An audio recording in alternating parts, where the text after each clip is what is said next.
Alright, so welcome to the top of Eagle Point Buttress.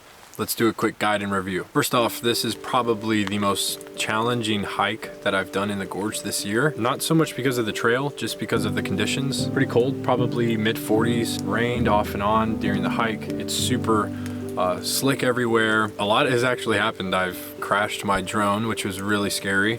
I think it's still good. We'll find out when I get home. Slipped and fell in a river. That's never fun. I went off trail for about a quarter of a mile. Also slipped and fell into mud. So what else should I expect when I go hiking in this type of weather? But anyways, all that being said, for the guide, take the road until you get to the Coppers Falls Trail. That's the most popular. So if you've heard of Coppers Falls, Eagle Point Buttress is in that parking lot. Now it's not well marked. The sign actually doesn't have Eagle Point Buttress listed. The trail conditions on the way here are pretty rough. This is not a well-maintained trail. It's more so a adventurous style trail that has a lot to see. It goes right by the river. There's a lot of sandstone and there's a lot of elevation gain. As far as getting here, All Trails is pretty simple. There is a few variations to the trail where you can break off and jump back on, but everything kind of leads to the same point. And you can't miss this huge rock face that Eagle Point Buttress is on.